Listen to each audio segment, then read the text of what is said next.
So welcome everyone, hello. And we will invite you to stay on mute today unless you are coming off specifically to interact. We'll do a lot of interacting later in the session. And I would love it if people would post in the chat right now where they're calling in from today. So please do a little check-in using the chat and tell us where you are.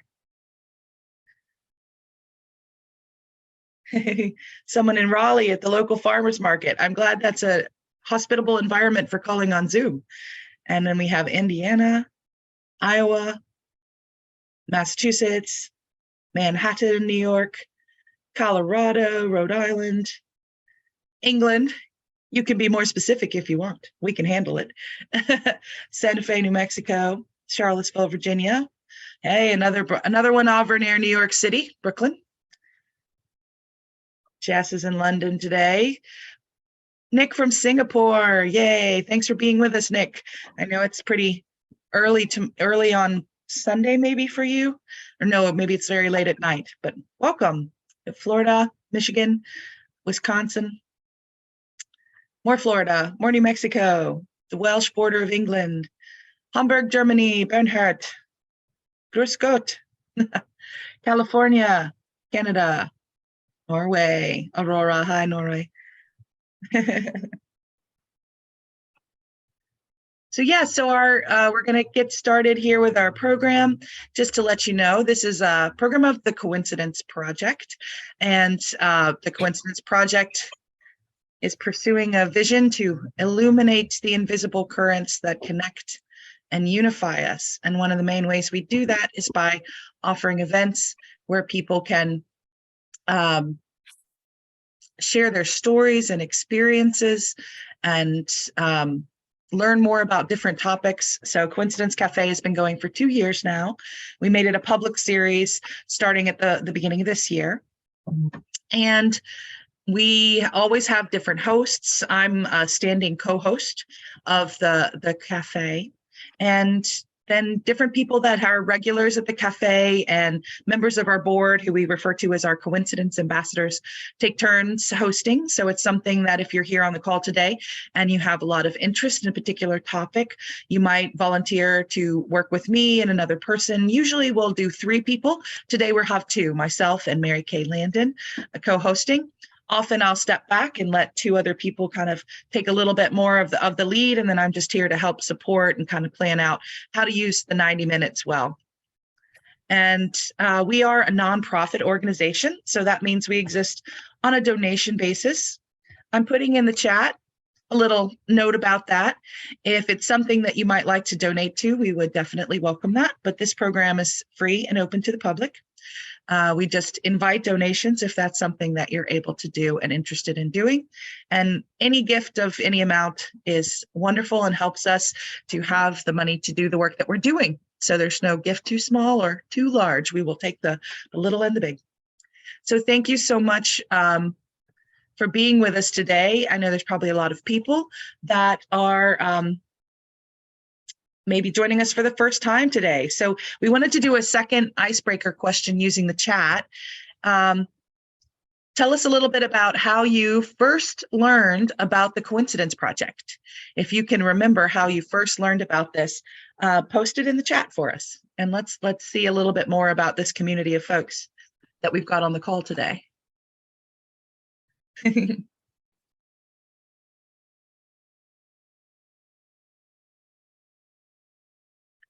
I like that someone in the UK heard it just by word of mouth. I'm glad we're getting out and around. Yeah, articles, email invites, personal invites from folks. Bernie invited Mary Kay, and Marion Kay has invited more folks. Yep, we've had some articles that helped get the word out in LA Times, New York Times. We've had one in the Wall Street Journal as well. Yeah, Dr. Bernard Beitman is our founder. He's got a very active YouTube channel and a really great podcast to check out called Connecting with Coincidence.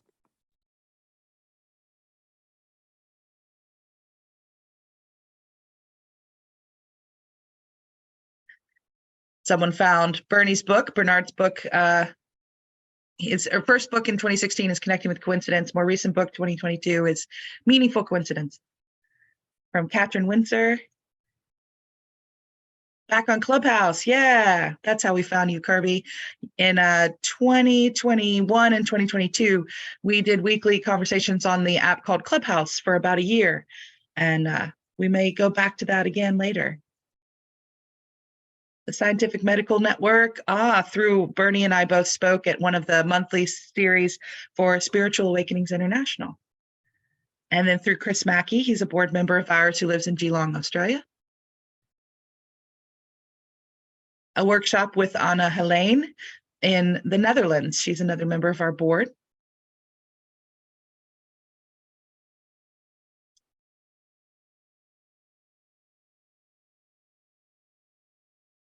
And some do not recall, but it was likely a coincidence. That's very true. And our last little check-in question for today, as we're getting to know each other a little bit, is how many times have you come to Coincidence Cafe? If it's your first time, post 1. If it's lots of times you can't remember the number, you can say lots. If you know it's your second or third or fifth, put that. I think it's something like the 25th or 26th Coincidence Cafe. So I'll put 25 for mine. I've been at all of them. I think Mary Kay and Bernie Beitman are two of our other top attendees for the full series. And Cheryl Bartlett, that's on until she had a glitch a couple months ago and had a few months she had to miss. She had a perfect attendance record along with me. So thanks to those of you who've come back to visit us multiple times. And welcome so much to those of you who might be joining for the first time. I'm going to bring up with me, just so that there's more than just my face, Mary Kay, also on the spotlight, so you can see our other co-host.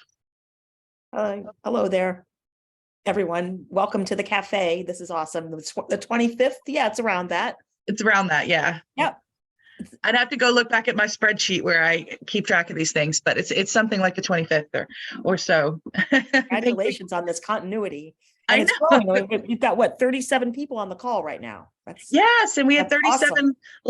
last time too. So we're in our prime. We keep having a prime number. We'll welcome that. And we know we might have some that need to leave a little early. We could have some that that join us a little bit later as people are in multiple time zones and trying to fit this in. It's wonderful for those of you that are able to be with us for the full 90 minutes. We do plan it as an arc. So we have, an opening, and we're going to do 2 different topics. We'll have 2 different breakouts where you can kind of reflect on those topics in a smaller group with a couple of the peers on the call here.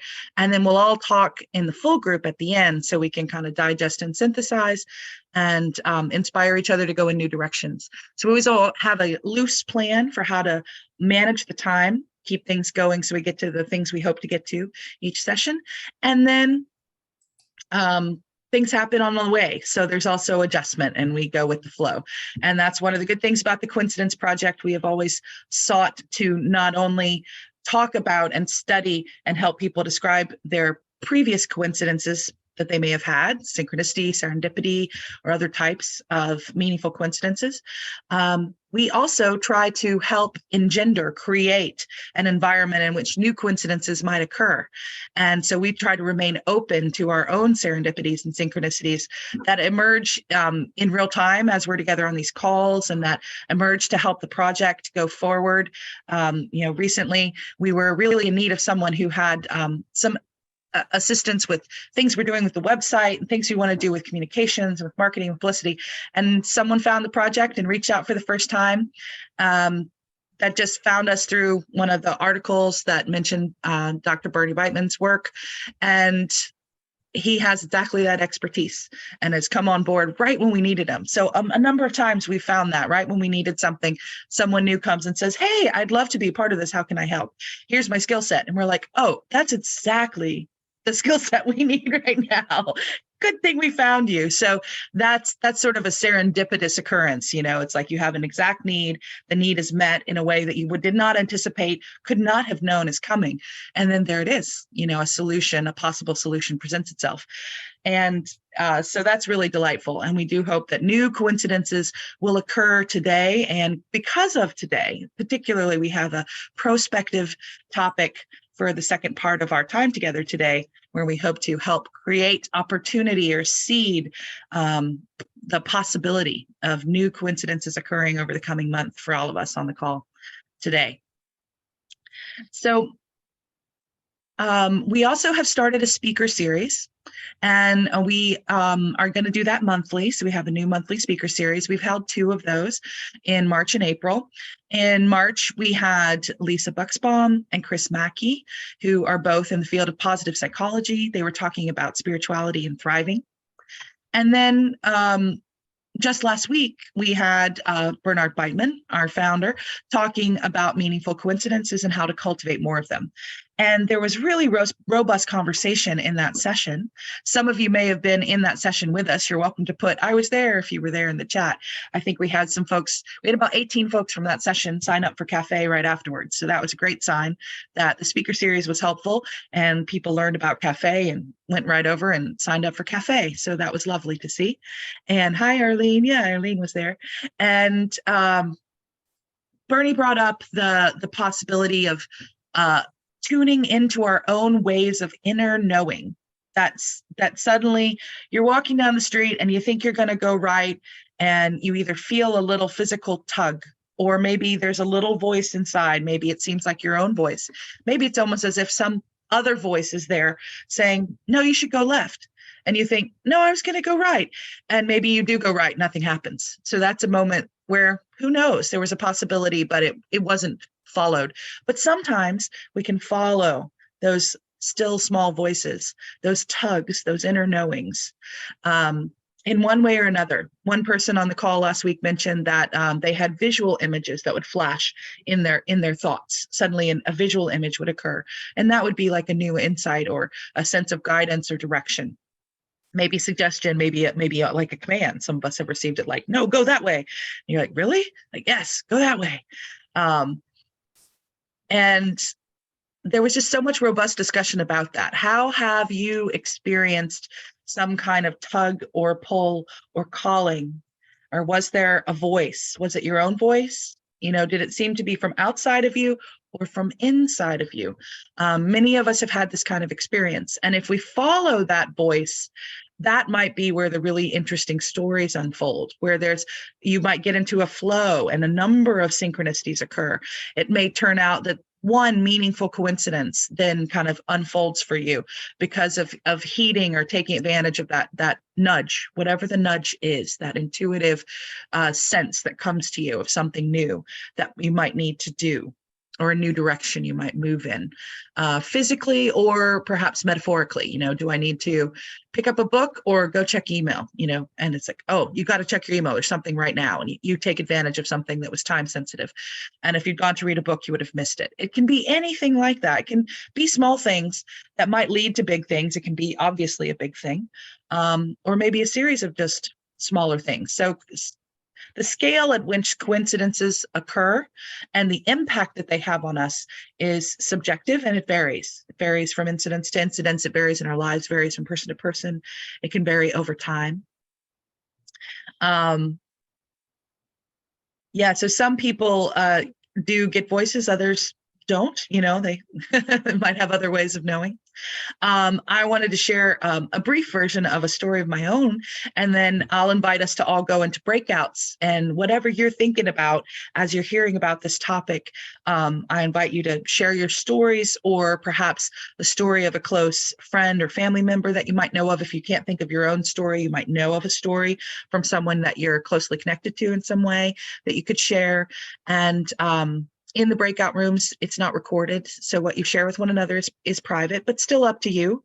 You should only share whatever you're comfortable sharing with a couple of other people. There's no pressure to share more than you wish.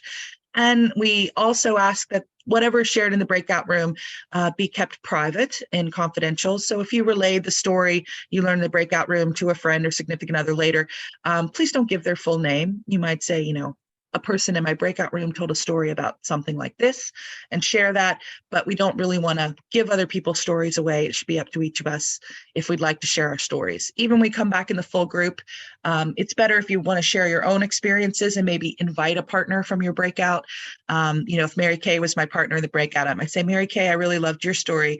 Maybe would you share something about that with the group? And then it's up to that person how much they want to share in the full group setting. So those are some of the sort of privacy and respect for one another and general confidentiality. It's not tight confidentiality, never talk about any of this information again. We actually do want this information to get out. We're finding that these meaningful coincidences commonly occur across the world. All kinds of people, every place, every age, every type of person you can think of has had these experiences, and we want to help normalize that. So we do want to spread the word and share this information. We just don't want to take very private personal details and identify them to the speaker and disclose them to someone else, because it's really up to each of us to tell our own stories.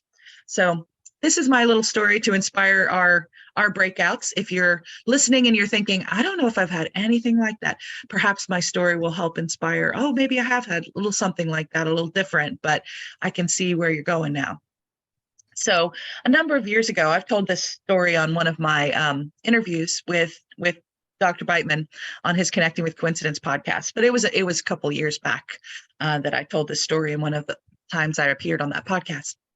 I went to New York. I was living in Virginia. It's about 7 hours away for me to get to New York City. And I traveled up only for a very short stay. I was only going to be there just over 24 hours, given the means of transportation I needed to take to do it. And I went up to see the 25th anniversary screening of the film Labyrinth, which is one of my favorite films of all time. And it starred David Bowie and Jennifer Connelly and Brian Henson as Hoggle and some of the other voices. And it was created by Jim Henson and Brian Froud. Brian Froud has many books out, especially with his wife, Wendy. The two of them have books together and separately about beautiful drawings of fairy folk and kind of the world beyond this common everyday world. And I adore their art, and I followed all of the work that the Frouds have done. Brian and Wendy both. Wendy designed the costumes. They had worked with Jim Henson on the film The Dark Crystal. And then they had worked with him a second time on Labyrinth. And Jim Henson passed away not too long after Labyrinth, within a few years of the movie being released. And the Frouds have continued to work mostly in book. And they've created some tarot decks, some oracle decks, and many, many books, not as much film work. And so they were going to be there in person at the Museum of the Moving Image in Queens, outside of Manhattan, and they're with their son Toby, who was the baby Toby in the movie, and with Brian Henson, who helped to design some of the puppets and was the voice of Hoggle and some of the other characters, and had worked with his father Jim Henson on many things. So it was a fantastic opportunity. I was so excited to get to go up and see them screen the film and sit on stage and talk with us after the film. Through a series of things that were beyond my control, I ended up having to sit at the very back of the theater, which I prefer to sit near the front. And we didn't get to stay after for even a second. There was like an emergency in the group that I was with. We had to rush out. So we did get to see them speak, but we couldn't stay afterwards to try to talk to them in a more personal manner. I got to see them from the back of the theater, sitting on the stage and speaking into their microphones, but I'd really hoped to interact with them. So I was very sad. It was the only opportunity I'd ever been aware of to interact with the Froud family, Brian, Wendy, and Toby. And I was quite bummed. I missed the opportunity to really interact with them or even be as close as I had hoped to be to see the film or see them speak on stage. So the next day, my friend and I only had the morning, and then I was leaving again. I'd come up in the morning on Saturday, and I was leaving early afternoon after brunch time to return to Virginia. And so we said, well, let's go to brunch. We'd heard of this really cool place. When we got there, they were on a 3-hour wait to get a table for brunch. So we thought, okay, well, we're near the Metropolitan Museum of Art. So let's go on a wait list for this really cool little place because we think I can still make my bus if we go to brunch there. And let's go to the Metropolitan Museum of Art, and I will kind of give myself like a little balm of art to like help soothe my seething disappointment about what had not happened the day before, that I had not gotten the movie experience I wanted, or the panel experience, or gotten to speak with them. So the art was really my consolation prize. So we went and we were about to leave the gallery. We spent an hour and a half. We were going to get a text message when our table became available at the place. We were on a wait list. And we still hadn't gotten that text message, but we felt like we've got enough art. So we started to make our way out, and we were nearly back to the exit. And I felt this tug. Here's the tug, the point. I felt this tug. I was walking, and my friend Laura Lee was ahead of me. So and I felt this pull, and it literally felt like a little anchor, in my belly. And I felt it in the center of my body that like tugged me. Like, no, this way, turn here. Don't go down the hall and leave. Turn into this gallery. And I was like, that's odd. So I said, hey, Laura Lee, I want to look in one more room. And she said, okay. So I turn and go into this beautiful Spanish gallery, and it's like 2 stories, and there's 2 entrances to the room. Across the room, on the 2nd story, you can see down, it's like a cloister courtyard, the setup of this room. It's made to look like you're outdoors somewhere else. And then there's art across the walls of the 2, and you can walk all the way around and you can see down. Coming in from the opposite doorway of the room at the far corner, but on the same floor as me, there's Brian Froud, creator, director of Labyrinth. And he walks up to us, and Laura Lee's with me, and she's looking at me like, oh my God, I can't believe this. And I'm sort of, completely ecstatic inside. And we walk up to him, we spoke with him for nearly an hour. And we told him, about the film. And I had someone taking care of my cats back at home who has art from the Dark Crystal. The cosmology of the Dark Crystal is a beautiful planetary thing that he did as a drawing. My friend has it on his entire back. And I had taken a photograph of his back before I left Virginia. So I was like, if I get to talk to Brian Froud, maybe I'll get to show him that his art means so much to people that like half of the surface of the back of his body is covered with an art piece created by Brian Froud. And I got to show him that photograph. And it turned out he needed us too. I was delighted to meet one of my top favorite living creatives on the globe, like in person, in such an unexpected way. But he had been feeling a little bit crestfallen himself. He was working on a book with Wendy. It had been really hard to collaborate in that instance, and he wasn't sure if it was worth it and if he still had a fan base out there or if his moment had passed. He wasn't sure why he was still making new work, and if all of the heartache and heartbreak that can come through like pushing through and getting work out there, if it was all worth it. And we were saying, oh my gosh, it's so worth it. Please never stop. We are here. We are receiving your work. We're buying your new pieces. Laura Lee had recently done installation art for a party. She was hired by a company, and she made it a majestic forest. And she brought in Brian Froud's books of art and showed all the young artists that weren't aware of his work because they were using Labyrinth and forests and his drawn art as inspiration to create this installation and event in Manhattan that had just taken place a few months before she even knew that we would have this opportunity to see Labyrinth, much less meet him unexpectedly in the Metropolitan Museum of Art. And so we both had specifics we could show him of how his art continued to have an impact. My friend, the tattoo on his back, and her, that she had just trained young artists in knowing his work and to use it as inspiration. So we gave him heart too, and for me, I had gone there just to meet Brian Froud. And the others were like bonus, sprinkles on top and a cherry. But I went there to meet Brian Froud. And, there are millions and millions and millions and millions of people in Manhattan, like 26 million or something. I mean, there are just millions. There are thousands of people just in the Metropolitan Museum of Art. That is a massive, massive museum. There were thousands and thousands of people wandering around that museum that day. It was a very busy Sunday in spring, and it was lovely weather and just people everywhere. Somehow that tug said, turn right, go into that gallery. And then he came from another entrance, just wandering around. He had things to do later, but Wendy and Toby were off doing something. So he had found himself with nothing to do. He thought, yeah, why not go to the Met? And that was the same thought we had, yeah, why not go to the Met? So how do these things occur, and I just got to meet one of my heroes, and he got to meet someone whose work mattered, that his work mattered to them, and that gave him something he needed too. So I am going to quickly create some breakouts, and we'll have about 15 minutes to share stories in groups of 3. and you can share anything that you want to share. It might be your own story. It might be a question. It might be a theory. We'll leave it up to you a little bit. But if you have received an inner knowing, an inner tug of some kind, that's a really good place to start. Maybe it was a voice, maybe it was an image, maybe it felt like your own thought of some sudden insight that was just your own. Maybe it felt like it came from outside. Any of those things. Maybe it even came through a dream, an intuitive knowing that came ahead of time through a dream or some other insight. So whatever that might be, we invite you to share that in the breakouts. After 15 minutes, you'll get a little pop-up that says you have 120 seconds, 2 more minutes until the breakout is over. And if you click on the bright blue button at that time, you'll come back to the main room here with me early. So I recommend, if you want to get that off of your screen, if it's over your colleagues' faces, click on the white or gray space and move it with your mouse off their faces. But if you click on the bright blue, it will take you back here ahead of time. So it's okay. Someone will be here to chat with you if that happens, but we'll see you on the flip side. And then we'll invite a few people to come off mute and maybe share us a little bit about how this breakout goes. So you're going to get an invitation now to go into breakout rooms. Hi. Meeting is being recorded.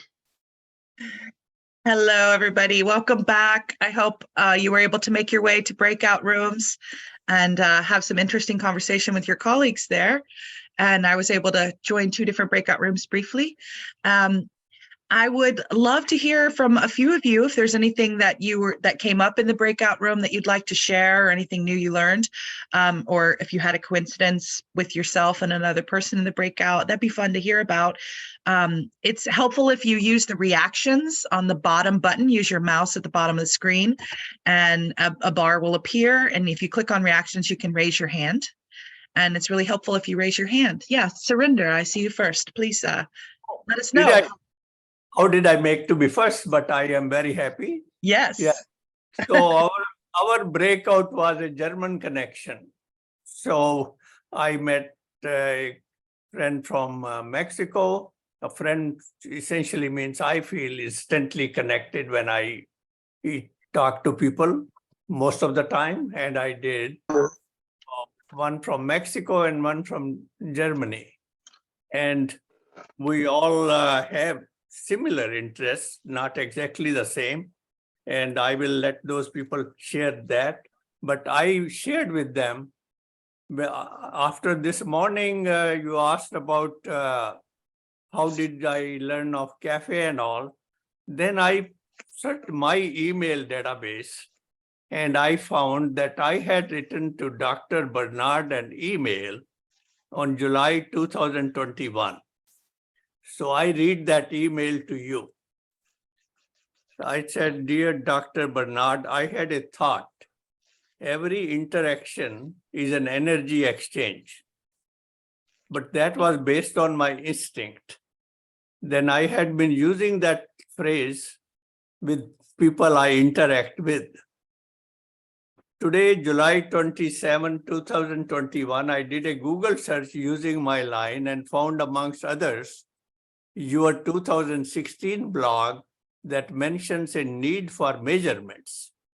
So I'm not a psychologist, but I have developed deep interest in spirituality. So I want to know if anything has happened towards measuring instruments. So I don't remember, actually, I did not see any response, but a week or 2 ago, I had seen one invite that I attended from Dr. Bernard, and of course, Jennifer was there. So there I've got this schedule for the cafe, and I registered right away.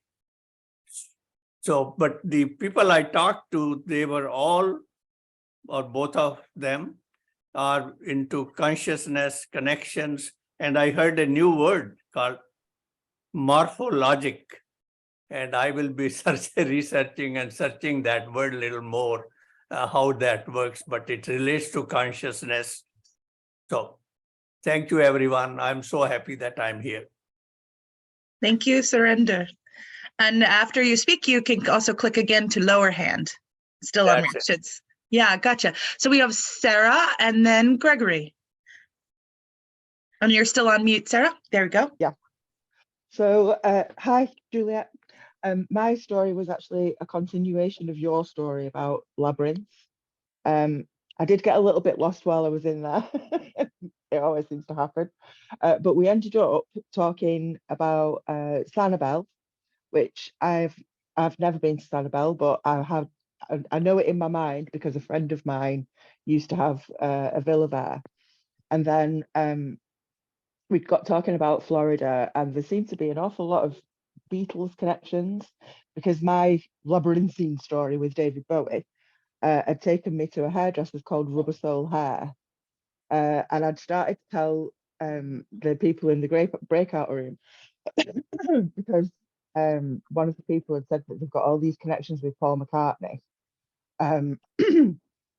It reminded me that before I went on my one and only trip to America, I'd sent a postcard which I'd bought in the Beatles souvenir shop in Liverpool to the person that I was going to see in America, but I didn't know what to write on it. So what I actually wrote in the end was the lyrics of Norwegian Wood, and I just posted that to them. So there's been an awful lot of strange coincidences since then. And now I've been led to this house, which has a cafe in the park where all sorts of coincidences happen. And I only found that cafe on the first time that I came to the Coincidence Cafe. So it's all very coincidental and leading to something very, very big. And it's starting to become a little bit more clear as to what the big thing is. So it's great. Thank you. Thank you. So we got Gregory and then we may actually move on and let Mary Kay begin her topic, just so we have time to do everything we want to do today. So how about Gregory, and then we'll go back to Mary Kay. Okay, this is an actual $5 bill that I found the day after we got the email about Mary Kay's speech. And I found it on the sidewalk when I was going to somebody's house for dinner. And when I got there, the tablecloth reminded me of the color of the money. And so I told them, oh, this tablecloth reminds me of the color of the money that I found. And then somebody else told me the story about how she found $5 bills on the way to the ice cream shop, a particular ice cream shop, 3 times. She would go to the ice cream shop, and on the way, she'd find $5 bills. And it always made her feel bad because she was afraid some little child had lost their ice cream money. Oh, So as I was thinking about telling this story, I reached in my pocket and I realized that I'd accidentally put the napkin from that tablecloth in my pocket. I stole it. And that was the second time I did that at that particular friend's house. Now I'll return it to her. It was just an accident, but 2 times in a row, but right before. So I'll show you the tablecloth color to match the money. That's the napkin, that's the money. Now, I want Mary Kay to give us some wisdom about finding lost things. That's all I got to say for the moment. Thank you. What a perfect segue, Gregory. And I had no idea that your share was a segue to Mary Kay. So we could not have planned it any better. And I'm glad you accidentally stole the tablecloth so you would have them both to show us exactly how true your story was. Yeah. The tablecloth and the unexpected money were matching.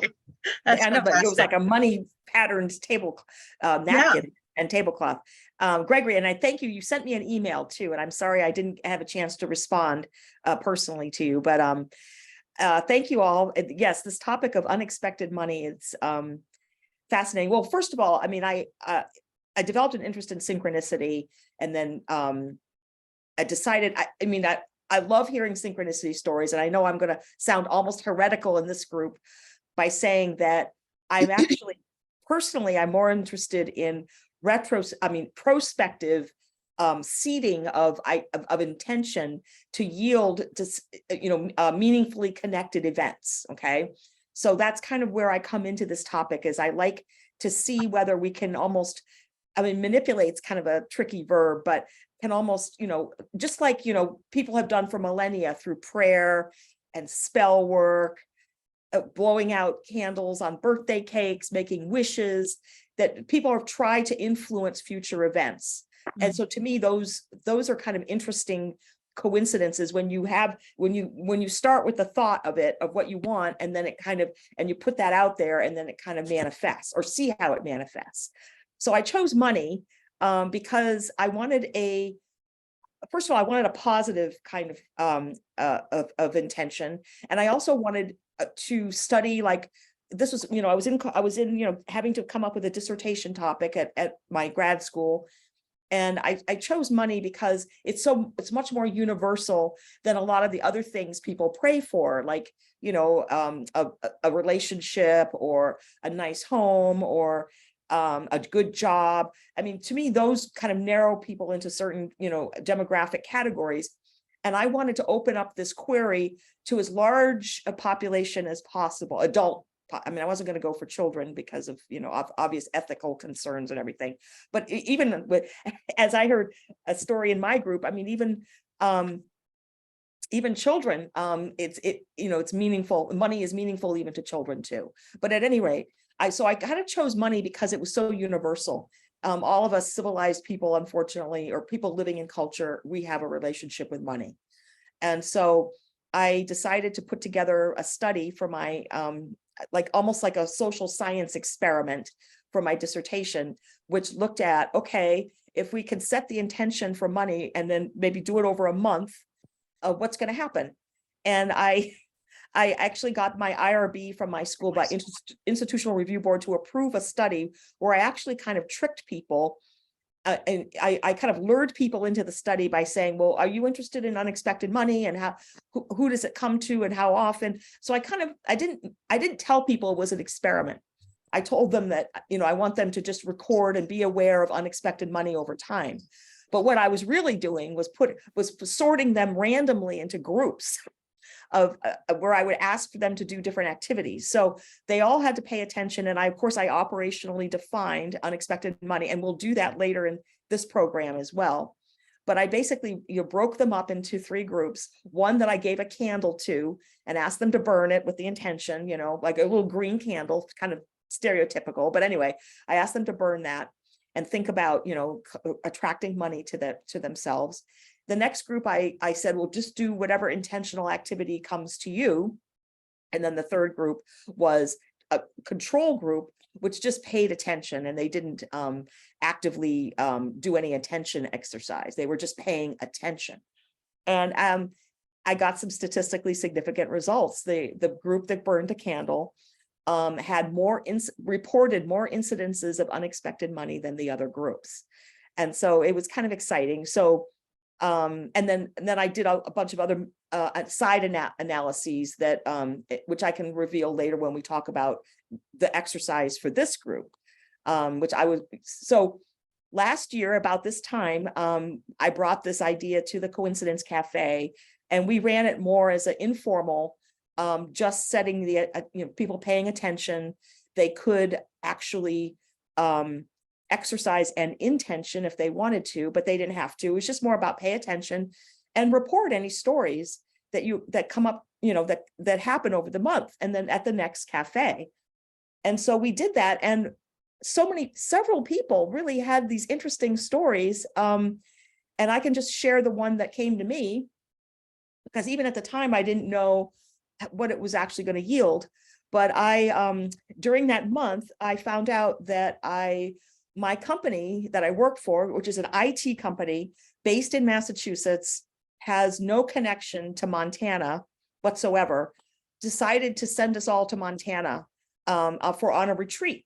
And the whole company, was invited to go to this retreat in Montana. Previously, I had myself personally no connection to Montana, except that in the last year, I had a big I Ching client who is on an ashram in Montana, has become like a steady I Ching client. And I read for him, who's the guru of the group. And then I meet some of his students. And so it's become this really ongoing relationship with these people in Montana. So that was like, again, before that, I'd had no connection to Montana. My company had no connection. I don't even think an employee of our company lives in Montana. I mean, there's like no connection, but they chose this conference site to hold their, so I found out about this during that month that we were looking for unexpected money or thinking about or paying attention to. Well, as it turns out, that ashram was right down the road from the conference center. Like, we're talking 30-minute drive. I mean, when you think, first of all, the vastness of the US and where the conference could be, or the retreat would be, and then even the vastness of Montana. And here it was, and not only was the ashram like 30 minutes away from the conference site, but it was between the conference site and the airport. So it was like perfect. So I arranged a visit with them. And I think I revealed this last year on the call, but I said, I don't know how this is going to yield any money. But as it turned out, they came and they picked me up from the conference site. So I met these, and I went back to the ashram, and I had lunch with these people, the community in the ashram. And then I did some readings for them before they drove me to the airport. And then I had no idea if I was going to be paid for this, but they ended up paying me like almost $400 for some readings. And so that was my unexpected money story that kind of came out of that group exercise. And I don't know if there was anyone here that wants to share a similar story before we go into our breakout groups. Okay, anyone?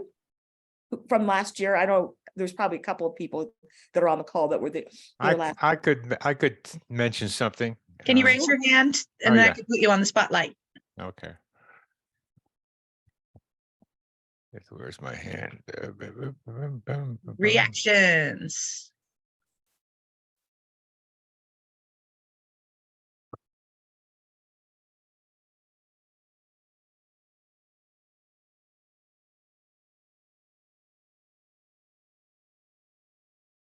Oh, I found you. Okay. I found you first, so don't worry about it. I got you. I'm here somewhere. Welcome to the stage, Bertie Beitman. You were hidden. Somewhere. It's a short story. Soon after the Coincidence Project got its notification of being a nonprofit. Nonprofit means you don't make money doing what you're doing. You got to rely on donations.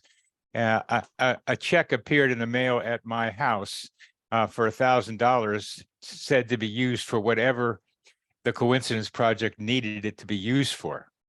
I said, as we used to say, far out and groovy, and there it was. So with Juliet's help, with Lucas, a friend of hers and a colleague who's helped her with financial things. Listen to this one, Lexi. So I called up, I talked to this woman who sent the money, and she gave us another 25,000, and that's allowed us to be able to do what we're doing here. And we're still looking for money, and hopefully, Mary Kay, you can do some of your magic here and get it going for the Coincidence Project, because that's how we work with donations like that. So that was pure unexpected money at the right time.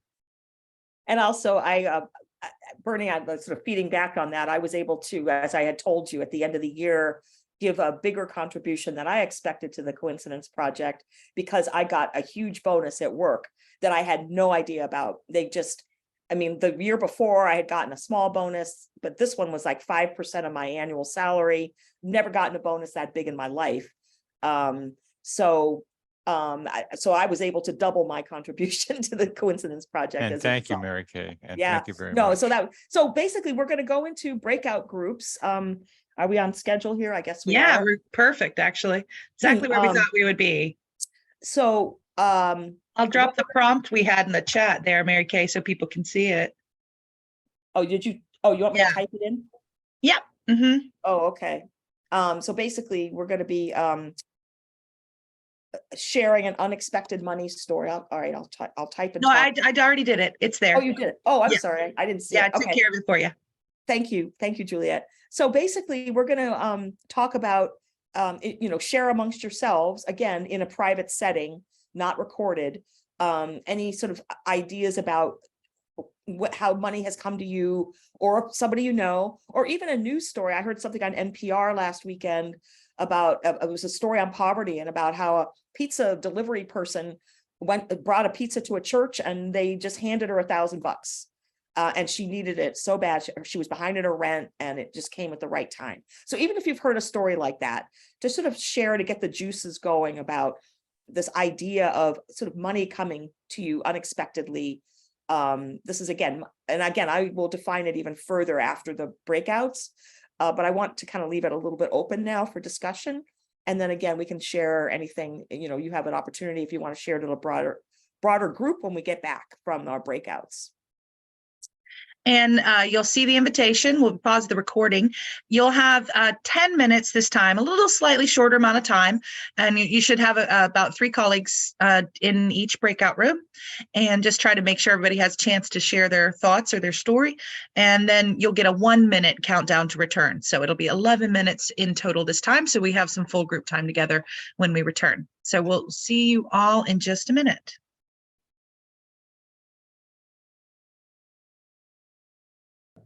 Have to try that sometime. This meeting is being recorded. Hi, Mary Kay. Hi there.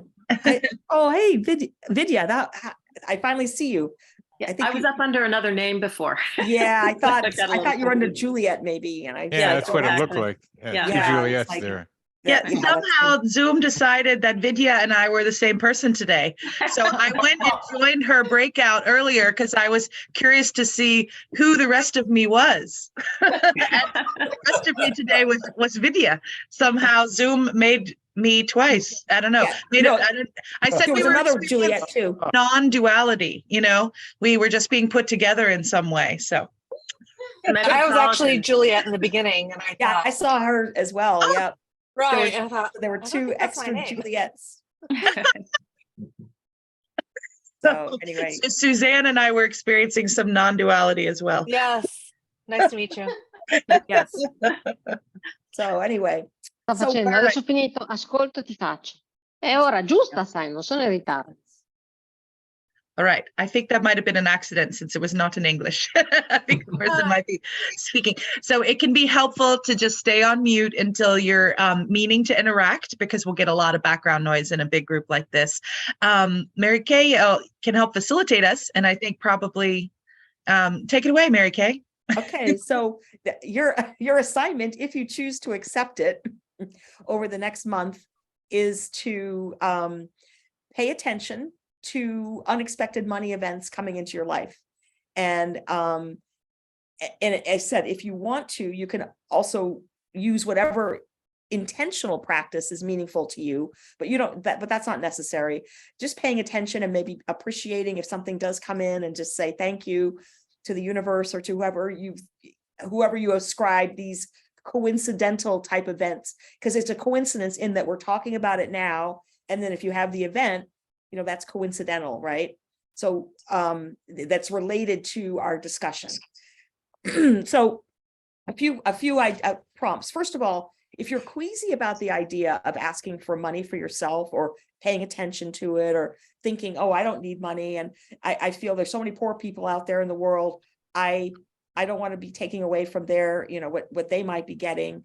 You can state that, okay, if I do receive some unexpected money, I will give it to such and such, either a person or a charity. So you don't, it can be like an altruistic type of gesture. You don't have to have it be like I'm accreting my own personal wealth here.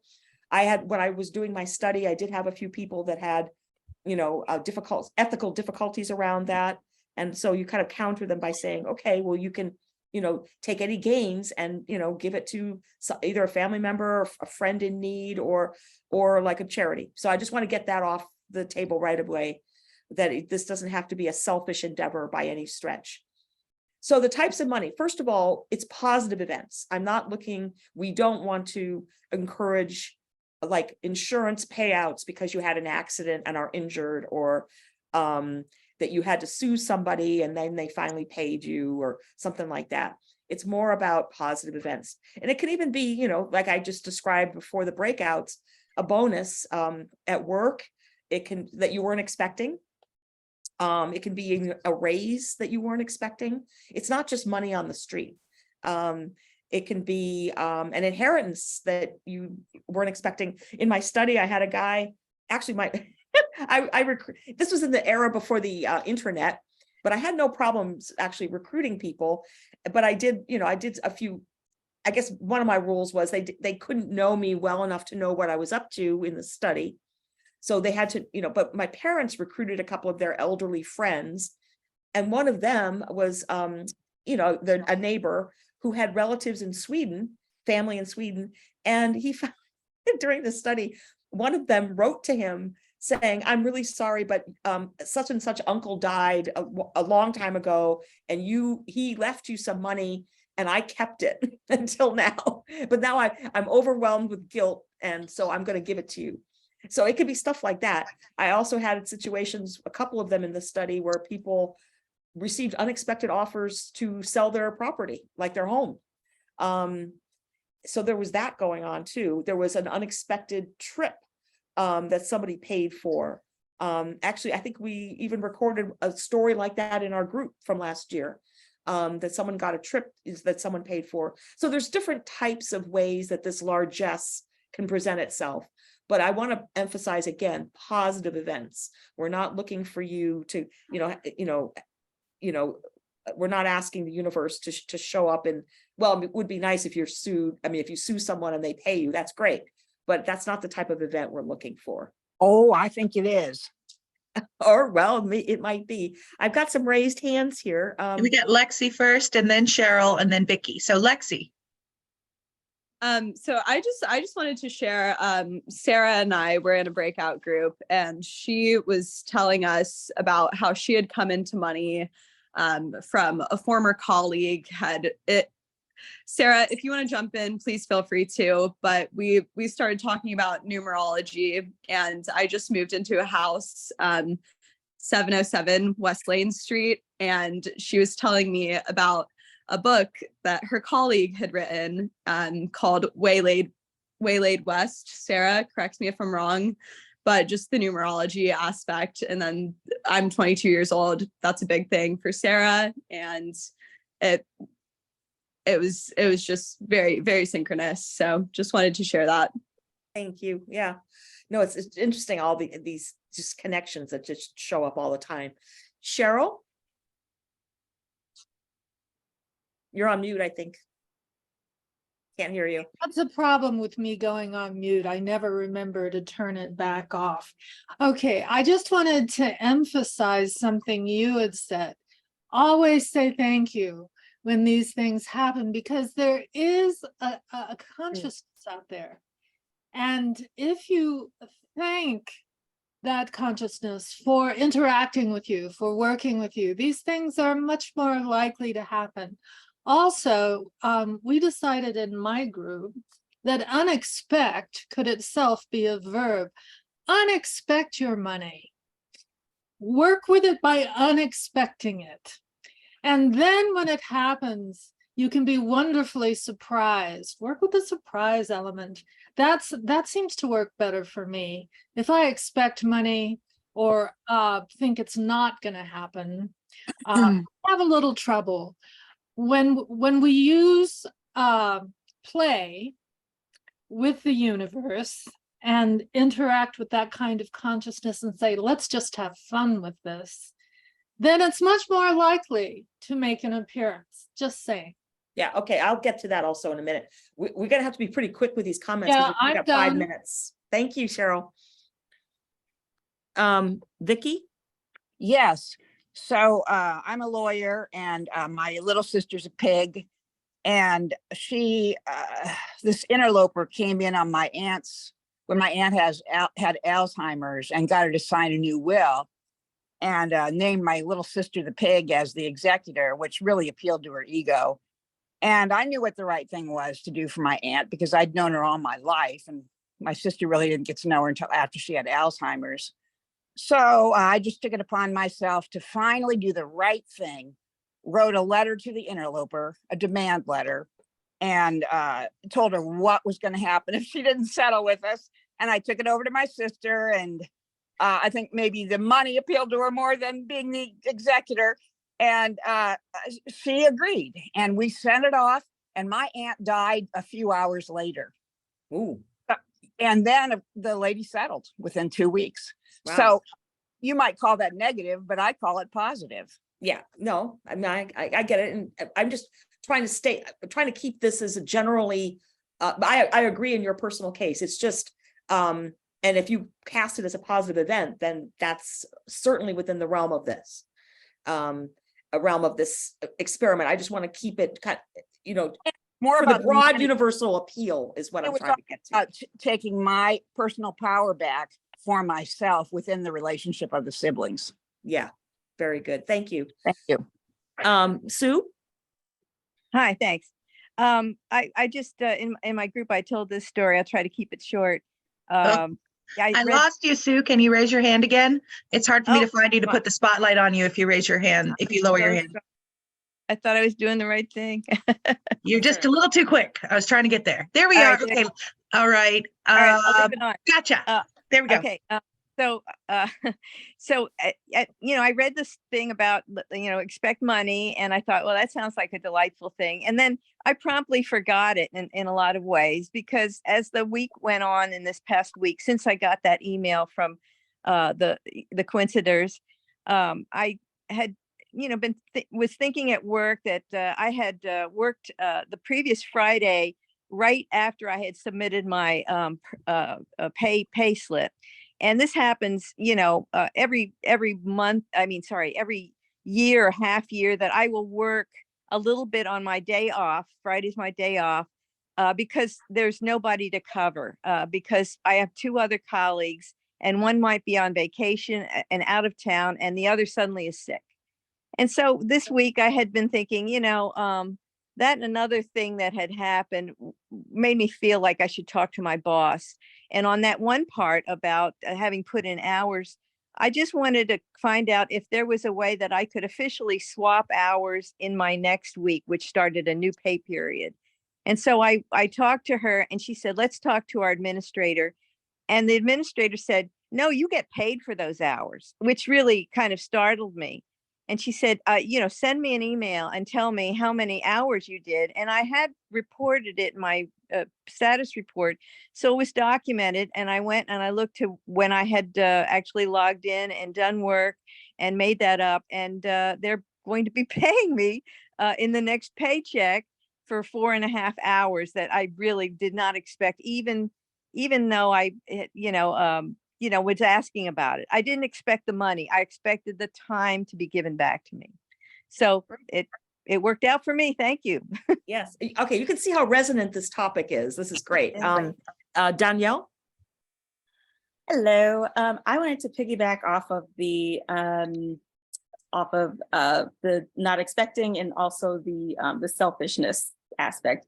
So there were two instances this year where I had quite a few bills come up, and I thought, and usually I'm by nature, I'm spoiled, and things are just taken care of for me. And I'm like, so for this, I thought, okay, I got these bills now. I'm going to try to take care of this myself. What am I going to do as a big girl and take care of this? But both times my mom just offered me her credit card to use whenever I wanted, and then she just also transferred me a bunch of money to pay bills. So it was really unexpected, because I thought I was going to do it myself. But then, yes, you can be selfish. Take the money.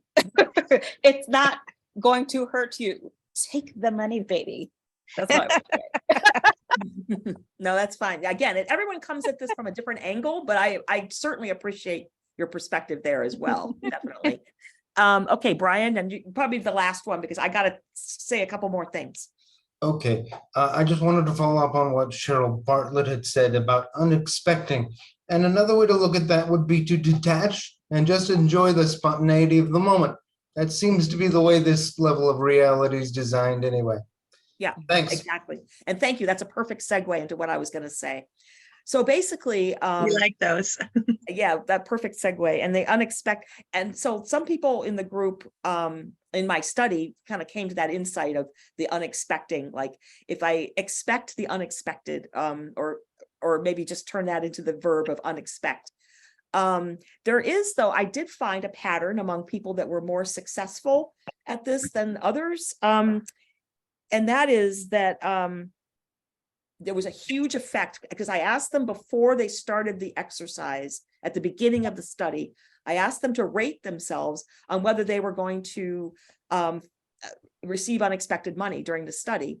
And the people that rated themselves high, there was a huge, huge effect. They were the ones who reported more instances of receiving unexpected money. It was huge margin. People that rated themselves high really, really got a lot more, at least incidences, maybe not necessarily quantity of money, but numbers of times that they received unexpected money. So that was a huge effect there, which I wanted to point out. And also the personality type that seemed to be most successful was one that was engaged but not attached to the idea. Okay, engaged with the exercise, like, oh, this is interesting, I'm doing this, I'm curious, I just want to check it out. But they weren't like overly, like, if people are coming from I mean, I know there's a lot of unexpected money stories about people in times of need and getting that money right then. But in my study, it was the people that were kind of detached from the outcome. They weren't attached to the outcome, but yet they were interested in seeing this as a fun exercise. So I just invite you all to have fun with it in whatever you want to do with it. And feel free, I think, Juliet, you can put my email again if people want to ask me questions during the month. I'm going to try to answer them. I might not be like on the same day, but I'll try to get to you and answer any questions you might have, or even if you're having a certain experience and you're not quite sure how to classify it, feel free to contact me. And I guess, Juliet, how can we put if the email's in the chat, that's going to go away. Could we send an email to people or something? I don't know. Well, we already have. So everybody's received an email that had your contact info. Okay.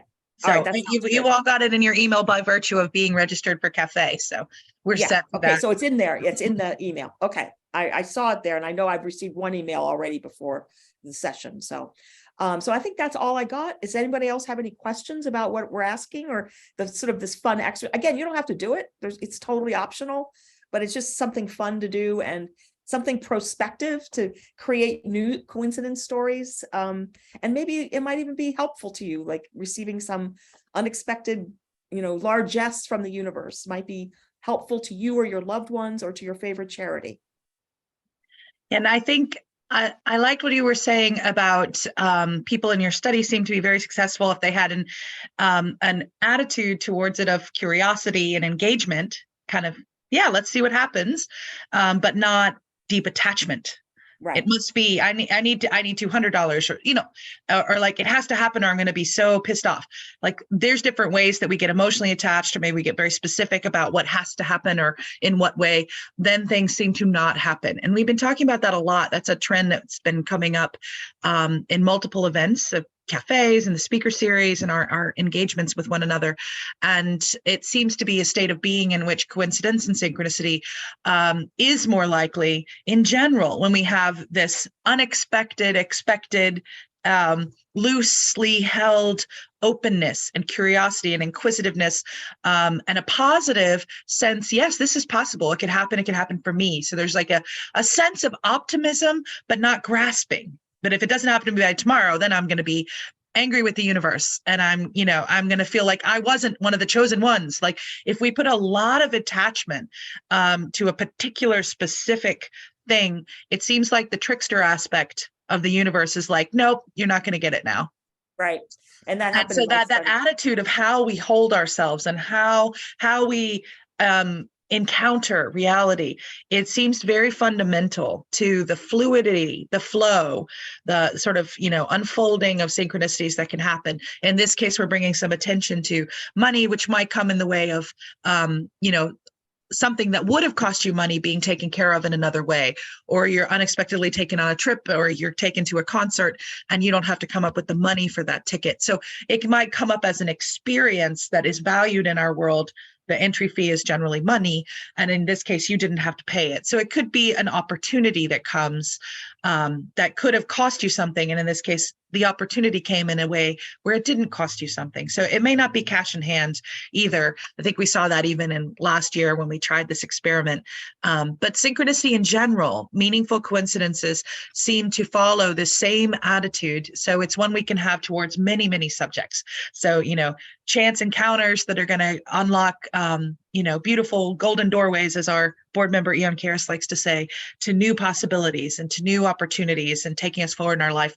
We can be open to that too. So it can be open to people, open to interactions with nature, open to money or bounty that comes, in unknown ways. And just knowing that we can't be too attached to the means by which any of this is going to unfold. It's going to take its own course, I think. So, you can use the emails to contact us if you need to in the coming month, and we can stay on for a couple more minutes. Appreciate all of you staying on. I'll take the spotlights off and we'll just go to kind of general seeing one another. And if anybody else had a comment that they'd like to share, please feel free. Floor is open. Mary Kay, money is a topic I've been thinking about a lot because I've sure got a lot of expenses. So this was a synchronicity. Also, here we are, it's tax season, right? So everyone has to be thinking about money right now. In the US, some of our international colleagues may not be similarly burdened. Yes, yeah. Oh, we are. I work in an accounts department and it's very busy at this time of year. Yeah. Oh. Yeah, I figured it's kind of the time when they reckon from the calendar year, the year before anyway. So maybe they're not facing the precise deadline that we are here, but yeah, it's up. So it's kind of interesting. Arlene. Oh, hey, everybody. So, Hey. Just regarding money, so I had a mind-blowing windfall for myself when I had to leave my court reporter job to take care of my father. And I won't get into it other than it was almost about the same amount that I had accumulated on my visa, even though he didn't know it. He wasn't paying me, and so obviously no money coming in.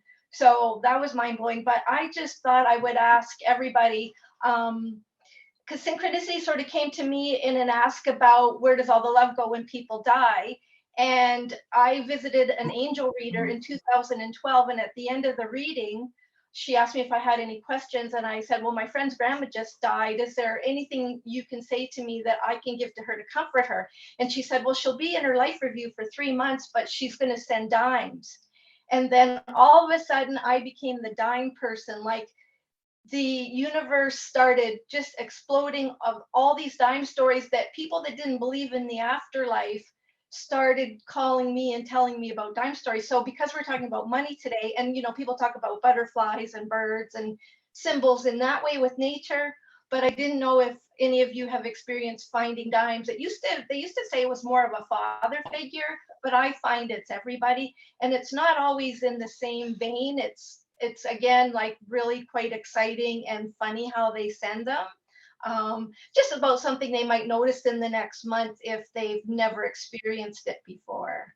So yeah, I just want to say, Arlene was in my group, and she told me, we talked about the dimes, and I was thinking, okay, this is something that I'm going to personally watch out for during the month. It'll be interesting because I've never noticed any dimes.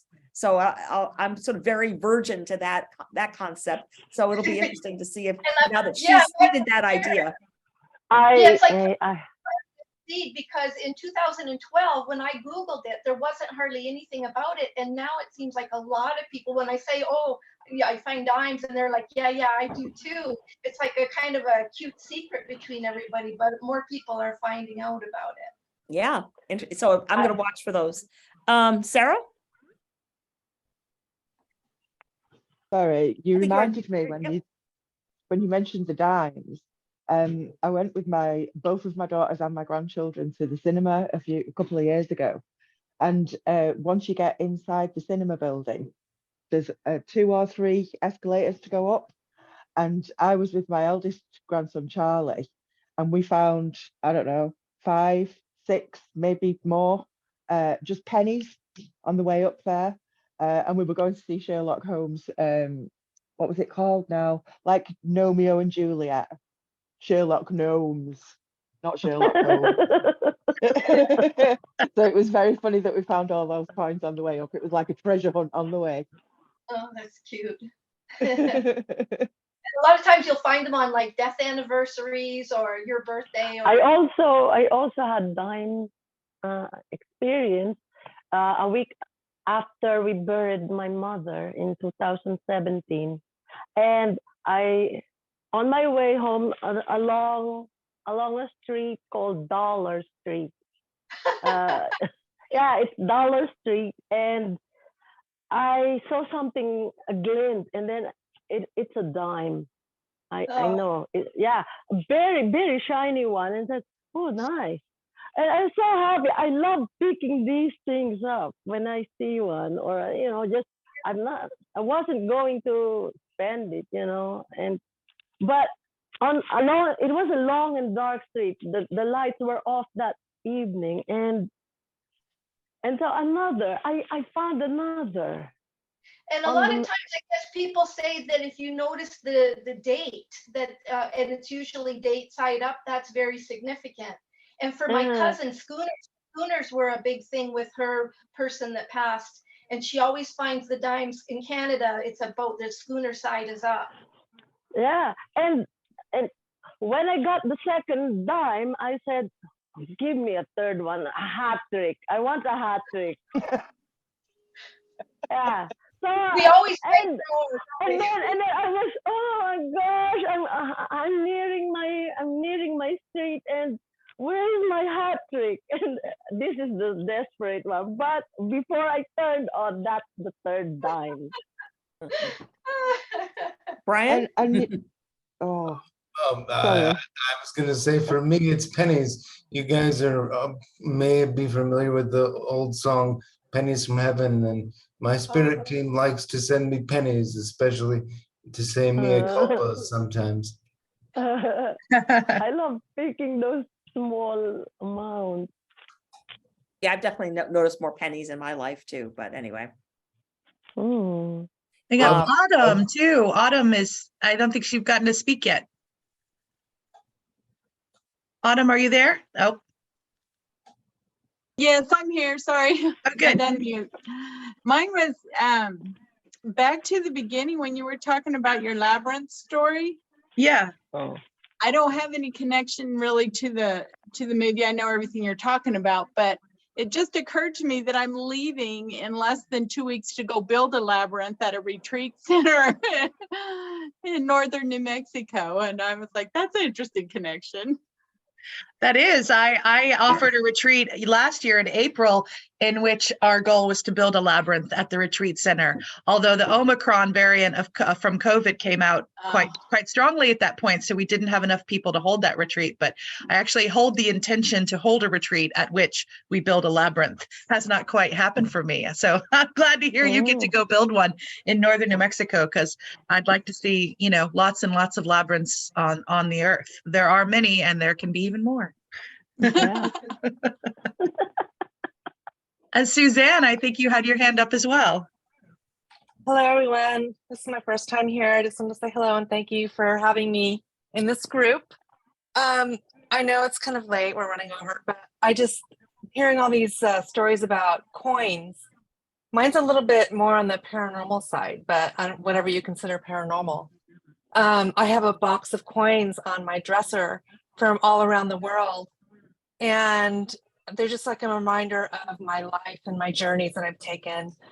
And I also had some coins in there that are very old that I've gathered, that I've saved for whatever reason. And 3 of them are sterling silver quarters that are from the 50s. And I just kept them for whatever reason because I thought they were fascinating. So one day I'm cleaning in my bedroom and I'm Swiffering underneath my bed.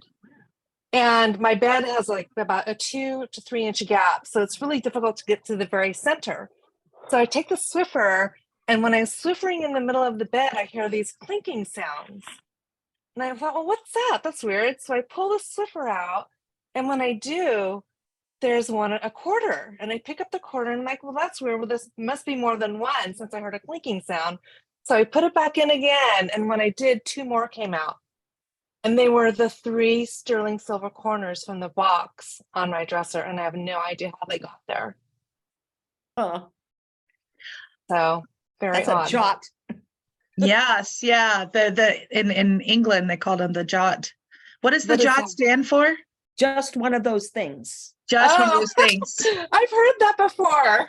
I call them the movers in the fourth dimension. God, yeah. And I think that some people call them gremlins and pixies and piskies and the Yeah. fairies. And I think there's many names we've given to them.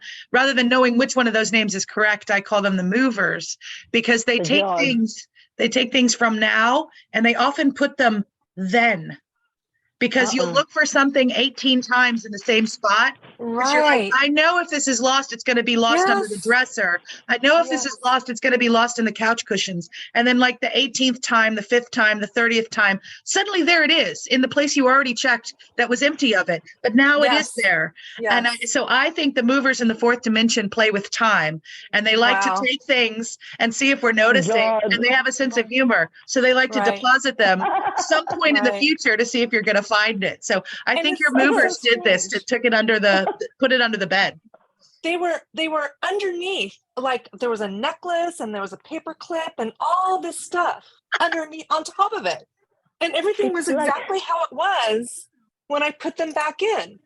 Ha. So it's like they took everything off, took them out, those Just wanna- 3/4, not the pesos, not the pounds, none of that, just those 3/4 anyway. Yeah, isn't Yeah. that And they fascinating? made I a love little those. nest. They gave you a little Yes. like assemblage to be like, look Yes. what we did. Yeah. Bravo. Yes. It's like, I know, I applaud them. I'm like, okay, very good. Very Right, good movers. You did it. You did Yeah. it. Our guides have a Mm. different name for that. They don't call them movers at all. They call it time slippage. Oh, yeah. Yeah, because those things could have been taken out of the box in another timeline. And Oh, right. so, and that happens to me all the time. I have terrible time slippage. No, seriously, I would say it's the bane of my existence, but I don't want those things not to come back to me. So I'm not going to say that. But they do come back. Interesting. Mm. Everything I lost in those 28 years that I lived in that one-room apartment returned to me when I moved. But I mean that I had lost, that had fallen off of my, they would fall to the ground and I would look all over for them and they would be gone. The same thing with crystals, money. You would hear it hit, but it would be nowhere. And I said, well, that's gone. And some things I would find, but the rest of them came back during the move. Every single one. It was just Yeah. amazing. I had a whole box of jewelry disappear. Oh my God. Wow. Yeah. So Ricardo's had his hand up for a little bit. Yes, my story is linked with the Juliet story because during Holy Week I met in a spa a friend from high school, and he is a very important interviewer in Mexico and also a writer now, and it was amazing. But the last Thursday in a taco restaurant in Mexico City, I was seated near a very famous Mexican producer that won an award in Cannes. The film was Chronic. I don't know what is I interpreted that it is only a coincidence, but it is not right now a synchronicity. But now it's a synchronicity because of your story, Juliet. And my father is a film producer also. So now everything is being connected. And the other very, very short story is that I have a friend that she used to buy lottery bills everywhere. And I dreamed the number of the lottery, the last digits, 12. So I told her, go and find a bill of number 12.